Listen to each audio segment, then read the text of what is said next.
It's Matthew here from the Nations of Sanity project, a project that's based on the assertion that crime and law can and should be defined by the concept of individual self-ownership and established as the terms of a peace agreement. Essentially what we're saying is we should use this principle of individual self-ownership, known as the non-aggression principle, NAP or NAP for short. We should use this principle as the vehicle for abolishing statism along with any kind of coercion that violates our right over ourselves, and we should do this through a peace agreement, and that would create a truly free society defined by the law that we have established. Now, I had a recent debate with DL Cummings, otherwise known as Liberty Dad, on the Biblical Anarchism podcast, which was hosted by Jacob Winograd. And on that, that was a kind of Minarchism versus Anarchism kind of debate discussion that I had with DL, and I recommend people check it out. I'll put a link in the description. But in that conversation, there was a few questions posted by people that were listening, because it went out live. And one of the questions, well, actually there was two questions. Well, one was a question, one was a kind of statement that was implying a question, from a lady named Kerry Baldwin, who I believe is a member of the LCI, the Libertarian Christian Institute. Her first question was, who is we? Obviously referring to when I say we need to abolish statism by establishing the non-aggression principle as the law for a peace agreement. The question that she's asking is, well, who is the we that I'm referring to that needs to do this? The we is basically anybody that recognises the insanity of our current system and the sanity of the solution that I present. Certainly libertarians and anarchists should certainly be part of this, because this is just the logical conclusion of the principles that they all claim to espouse. But basically any decent-minded person who can understand the concept of individual self-ownership and respect that basic concept should be a part of this, should be joining together to abolish statism and all NAP violating coercion, just like we abolished slavery many, many moons ago. Now, the other comment that Kerry made, which, as I say, wasn't actually a question, but it kind of implied a question, was to point out that when slavery was abolished, that was abolished by ruling governments. And although there are some exceptions, as the abolition of slavery was later ratified through international law via peace agreements, but it was initially abolished under the dictates of various ruling authorities. The British Empire abolished slavery, later the US government abolished slavery, and different nations had different laws established at different times, and then eventually this was kind of ratified into international law through peace agreements. And it's this example of international law and peace agreements that I want to point to kind of highlight a misconception that even anarchists seem to have with regards to law without government. Because as soon as I say we need to make the non-aggression principle the law, or we need to abolish statism like we abolished slavery, the obvious point that people make is, well, yeah, but law is through government. You know, they associate law with government. And as I say, slavery was originally abolished under the dictates of ruling authorities. But that's not the only way that law is established. And we have the precedent for this today because we have international law. So we have domestic law where the government is establishing law as the dictates of their ruling authority, but we also have international law, and that is still a formalized law, but rather than being the dictates of a ruling authority, that is the terms of peace between equal parties. Now, obviously, in the case of international law, the equal parties are nation states, which we obviously don't recognize as legitimate, but the point of using international law as an example of the precedent that's set is to show that law doesn't have to be established as the dictates of a ruling authority. It can also be established as the terms of peace between equal parties.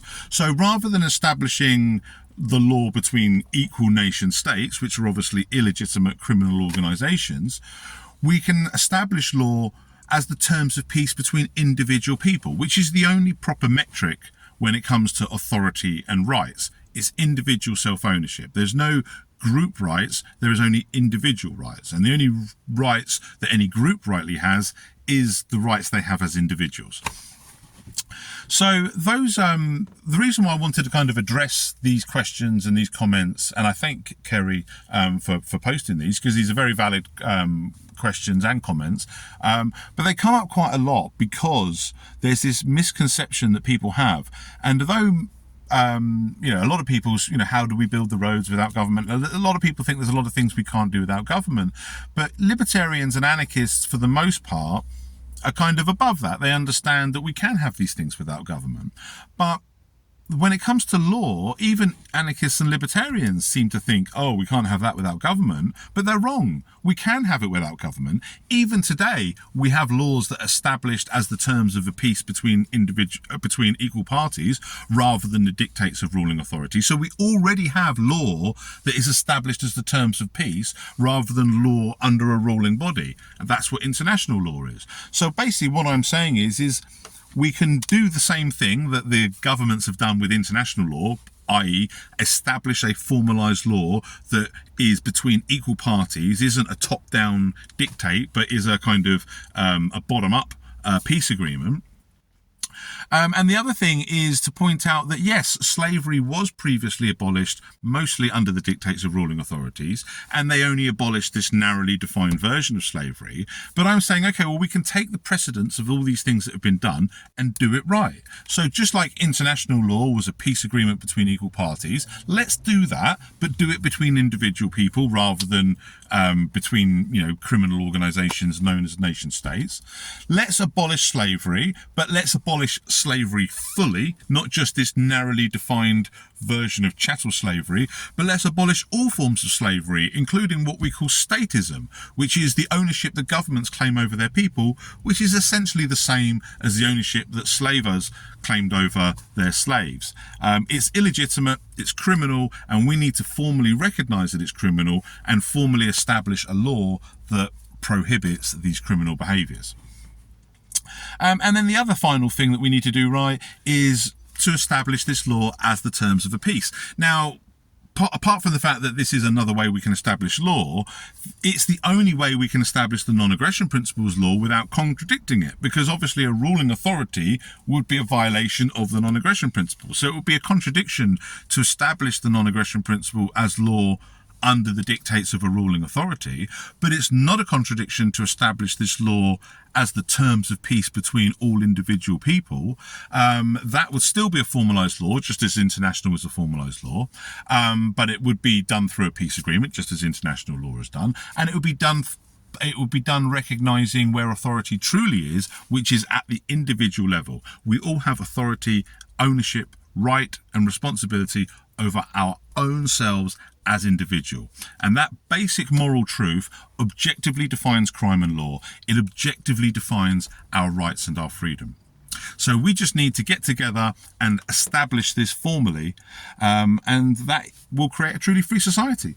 It's as simple as that. Just like when we abolished slavery, the cotton industry had to continue, but it continued in a voluntary basis. If we abolish statism and all NAP violating coercion, what I would call abolishing slavery properly, then our societies can continue, our collectives can continue, but they will do so on a voluntary basis. And every single one of them will be better for it, because the coercion that our current systems operate under guarantees the corruption that destroys everything around us. Whereas if you remove that coercion, you wash away the corruption, and then the free market principles of meritocracy can take charge, and that will be what shapes our institutions. That will be what decides what we contribute to, and how our society functions, through freedom, through the operation and cooperation of free individuals who own themselves and do not try to claim right over anybody else. Anyway, I hope that makes sense. I hope that answers Kerry's question and further elaborates on this idea that I'm presenting. Thank you for listening.